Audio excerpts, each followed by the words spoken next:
কালকে সকালবেলা হাওড়ার পিলখানাতে একটা মার্ডার হয় এবং সেই কাভারেজের জন্য আমার অফিস থেকে আমাকে অ্যাসাইন করা হয় কলকাতা থেকে ওখানে যাওয়ার জন্য।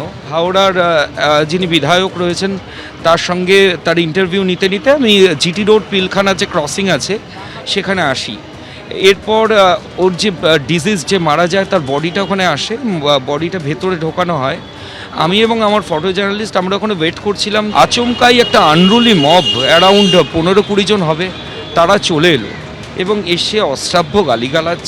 আমার ফটো জার্নালিস্ট উজ্জ্বল ঘোষ ওখানে দাঁড়িয়েছিল, ওকে উদ্দেশ্য করে গালিগালাজ করলো এবং আমাকে কোনো কারণ ছাড়া, আমাকে এবং আমার ফটো জার্নালিস্ট একটু পাশে ছিল, বেপরোয়াভাবে মারতে শুরু করলো। এবং একটা অদ্ভুত জিনিস আমি দেখলাম যে যারা মারধর করলো তাদের ইনিশিয়ালি 1-2 জন মারলো, ওই দেখে আরও 10 জন 15 জন তারা কিছু জানেনই না, কিন্তু তারাও বেপরোয়াভাবে মারতে শুরু করলো। আমার চশমা ছিল একটা, চশমাটা ওখানে ভেঙে গেল সঙ্গে সঙ্গে, ফোনটা ছিটকে পড়ে গেল।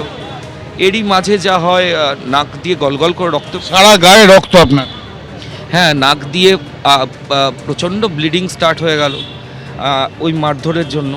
আমি ওদেরকে বললাম যে আমাকে মারার তো কোনো কারণ নেই ভাই, আপনার যদি কিছু বলার থাকে আপনি বলুন, আমরা সেটাও দেখাবো। আমরা তো দুপক্ষের, কতজন ছিল?